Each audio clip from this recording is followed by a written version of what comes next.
Olá, tudo bem? Vamos a mais um estudo da nossa revista Visão Missionária?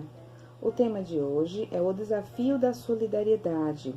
E esse tema, ele é para a denominação e a vida cristã. O autor desse estudo é o pastor Nilton Antônio de Souza. Ele é diretor executivo da Convenção Batista Carioca. Ele inicia com uma pergunta: o que significa não vivermos somente para nós mesmos, mas também para os outros, independentemente da reciprocidade? Ele inicia esse estudo trazendo para nós a parábola do bom samaritano, que se encontra lá em Lucas, capítulo 10, versículos de 29 a 37. Nós lemos que houve uma indagação de um homem da lei para Jesus sobre quem era o seu próximo.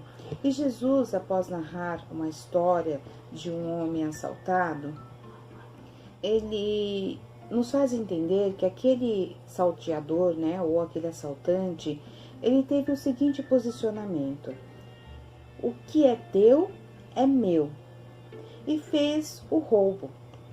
3 personagens passaram no local do assalto. Os 2 primeiros, o sacerdote e o levita, ambos trabalhadores no templo, não quiseram se comprometer e se envolver com aquele homem. A conclusão que o autor nos dá é de que a atitude de ambos foi: o que é meu é meu. O terceiro, chamado de o bom samaritano, amou o homem indefeso, amou sua dor, sua situação, se colocou no lugar dele, então parou e abraçou sua causa.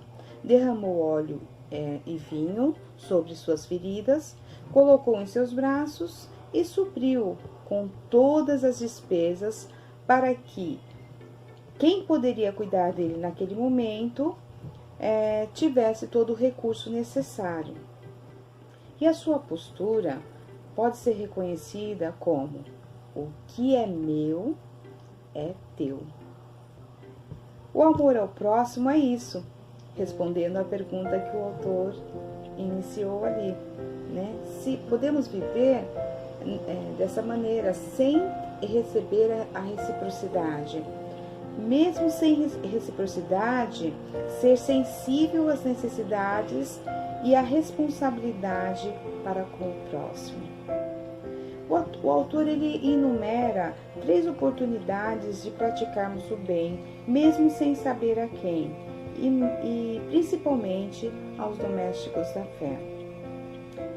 Então ele começa o primeiro subtítulo dizendo: quais têm sido os nossos procedimentos como igrejas, famílias e pessoas neste tempo carente de solidariedade?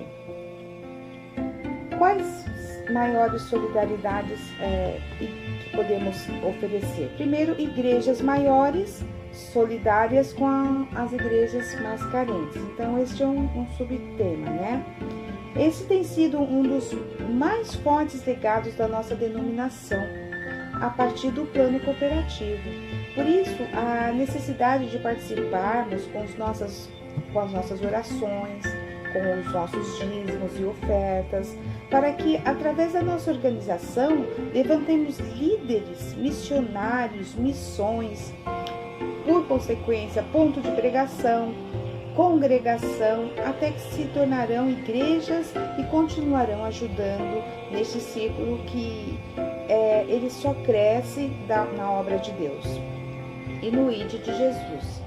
Então, participe das assembleias das nossas igrejas, das nossas reuniões, certifique-se de que a nossa igreja, a nossa congregação ali é uma igreja missionária. E o nosso grupo é transparente no uso de suas finanças. E seja dizimista, contribuinte e participativo. Então, como é que sabemos que o dízimo, as nossas ofertas, elas são bem usadas, são bem destinadas? Na nossa participação. Graças a Deus temos uma igreja que esclarece, uma igreja que sempre é ativa e prestativa no esclarecimento do uso dos dízimos e ofertas. Mas temos que ser ajudadores desta igreja. O segundo subtítulo que ele cita aqui são Igrejas Solidárias com Famílias Carentes. Então, aqui ele até começa questionando, dizendo o que nós, como igreja, temos feito para ajudar as igrejas menores. O plano cooperativo, novamente citamos, é uma participação das igrejas batistas. E isso nos remete à iniciativa de participar e abençoar as famílias, fazendo parte da área social. Ela vira uma ponte para que nós alcancemos vidas para Cristo, transformando tudo para edificação, comunhão e evangelização. Então, nosso alvo primordial sempre será glorificar a Deus, edificando as pessoas, atendendo às suas necessidades, tanto espiritual como a necessidade física. Lembrando que não podemos pensar em ter um alvo evangelístico sem cuidar das famílias da igreja, conforme Gálatas 6,10, que diz: façamos o bem a todos, mas especialmente aos domésticos da fé. Precisamos continuar a seguir o exemplo da igreja primitiva, concernente ao livro de Atos 2, de 41 a 47, que diz assim, que eles ganhavam pessoas, ganhavam almas, batizavam, ensinavam, cultuavam, compartilhavam o que tinham e Deus multiplicava. Deus sempre adicionava, Deus melhorava, o conhecimento, a sabedoria e o número de discípulos. Abençoamos, queridas irmãs, porque nós já somos abençoadas, né? E por fim, a última parte que o autor nos fala na revista aqui, tem como subtítulo Salvos usando de solidariedade para com os perdidos. Então, em Lucas 15, Jesus contou 3 parábolas: a da ovelha perdida, a da moeda perdida e o filho pródigo. Jesus falou 3 coisas diferentes em lugares diferentes. A ovelha estava perdida na vizinhança. A moeda estava perdido dentro de casa. E o filho pródigo numa terra distante e longínqua. E aí nós perguntamos juntamente com o autor aqui, será que há perdidos dentro do nosso lar? Esposo, filhos, netos, noras, genros ou outros da família? Há perdidos na sua vizinhança, no seu local de trabalho ou estudo? Cada crente, um missionário. Cada pessoa, um campo missionário a ser alcançado. Mas existem vidas e locais a serem alcançados onde não podemos ir. E é aí que vai a nossa oração, que segue a nossa oração e sustento para a preparação de missionários para o campo, através do plano cooperativo já existente na nossa igreja. Então precisamos compartilhar algumas verdades. E aqui o autor nos sugere em Mateus 7, de 13 a 21, que ele destaca 4 verdades dentro desse texto. E nós precisamos ter conhecimento e trabalhar com ela. A primeira é que nem todos serão salvos. Nossa, mas a Bíblia diz isso? Vamos ver lá em Mateus? Mateus capítulo 7, o versículo 21 destaca. Ele diz assim: não é toda pessoa que me chama de Senhor, Senhor, que entrará no reino do céu, mas somente quem faz a vontade do meu Pai que está no céu. Então a Bíblia é clara em relação a isso. Nem todos serão salvos. O segundo ponto aqui que nós vemos nesse Mateus 7 é que o número de salvos será menor que o número de perdidos. Vamos lá ver nos versículos 13 e 14. o que diz o versículo 13 e 14, ele fala dos dois caminhos.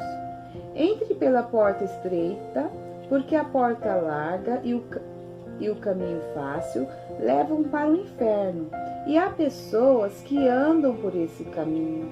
A porta estreita e o caminho difícil leva para a vida, e poucas pessoas encontram este caminho.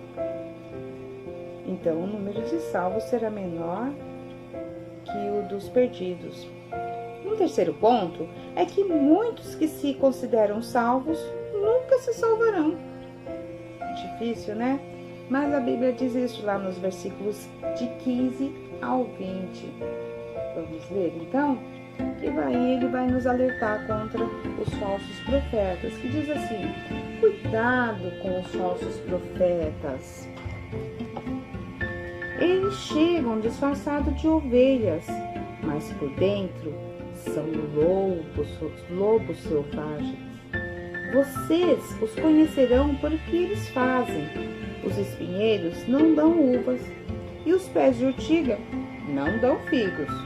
Assim, toda árvore boa dá frutas boas, e as árvores que não prestam dá frutas ruins.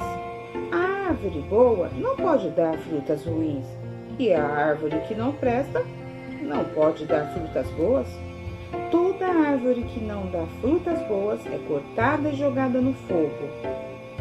Portanto, vocês conhecerão os falsos profetas pelas coisas que eles fazem.